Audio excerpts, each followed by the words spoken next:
Welcome to another episode of Shop Happenings. Today in the shop, we're going to wander through our forest of Adirondack chairs to look at a project that's been ongoing for years. We are now testing the go-karts that we've built in the past.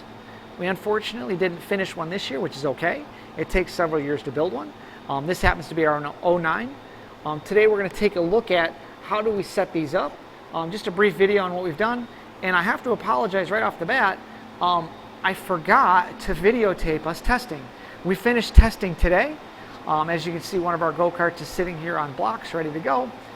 We finished testing today. We made great strides. I'll show you some of that data, so stay tuned. Here we are with our 05 go-kart. What we've done is we've got it up on our blocks already, so there's a scale you'll see on each side. What we do is we use a jack. This jack is fashioned after the jack that was used by Ford versus Ferrari. You could see that in the movie. We stole this idea from that concept. It's a great way to jack up a go-kart. All we do is put our foot here, pull up on this, and even with a driver in the vehicle, we could jack this up and get our scales under. These will also cam all the way over so that we can work on the go-kart while the driver's in it, and it's easy to move these around, real simple. All we did is we took old lawnmower wheels that were from lawnmowers that were being discarded. We welded on basically a T, as you can see here. You see here's the lawnmower wheel, there's the T. We welded on a stiff back to our pipe. As you can see here, the stiff back is on there and allows that for a little more rigidity. We were bending our pipes when we first started, and we don't bend them anymore. The reason we put our go-kart on a box before we roll it onto the scale is so we don't bounce the scale. We want to have a very consistent and gentle method to apply pressure to that scale. So as you can see, I can just lean forward here, grab the go-kart, roll it onto the scale, and I can get a measurement. And what's beneficial about that is we're not bouncing that scale up and down. It allows us to make a very accurate measurement and allows us. So here's one of our setup sheets. Each car that goes out on our track has to go through a pre-run and a post-run. So we try to do 20 laps. Our pre-run checklist has all the information about the car, who the driver is. You can see we get engine, date, fuel, but we really look at this outside temperature and the track temperature and what the climate is doing. Each side of the car has each side of the sheet, the pre-run is different than the post-run. And the pre-run, we're going to look at everything. We're going to look at caster and camber. We're going to take a look at the toe, the front and the rear to tell where our tires are doing. As you can see, we have caster camber angle for our right front as well. Down here, it shows our shock, and our shock fits in a tower. Our towers are incremented. We can move our shock up and down in that tower a certain distance. So what we do is we color in a bubble based on where that shock is located in our tower. As you can see, that it's repeated on all four tires. In addition to that, we can adjust our shock to soft, medium, or stiff. As you can see, we can adjust the shock. We've filled this in based on where that shock setting is. We write down the circumference, the pressure, the weight, and the temperature of each tire, and that tells us where our car is at the beginning. If I slide over to our post run after we make 20 laps, we're going to look at that circumference again. We're going to look at our pressure, our weight, and our temperature, because those things are going to change.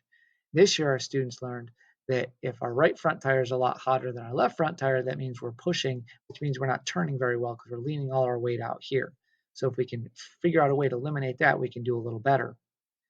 In addition, we write down how many laps we do or our times in our laps, and that leads into how we can data drive or analyze our data by doing an Excel spreadsheet.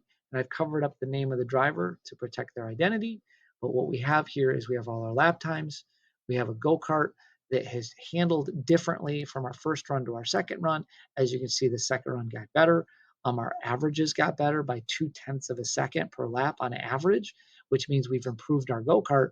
But you can see down here in lap number 10, in both cases, those are our quickest laps. So we got better, better, better, and then we started getting worse again.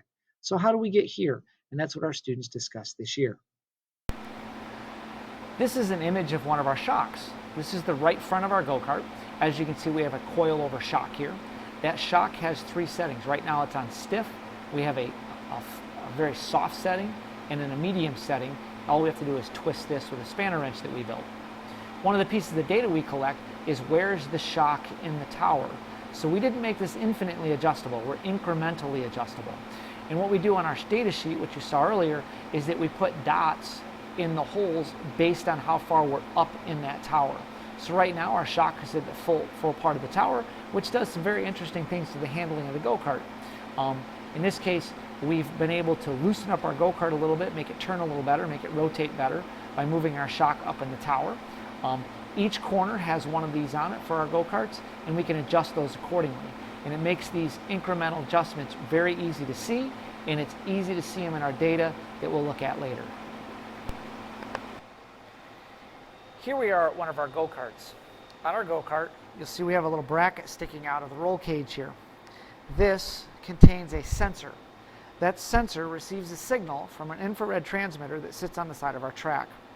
As that signal is sent out, this will sense it. Every time this goes through the sensor, it breaks that sensor and starts and stops the time that's happening. So the first time we go through, it starts the clock. The second time we go through the sensor, it stops that lap and starts the next lap.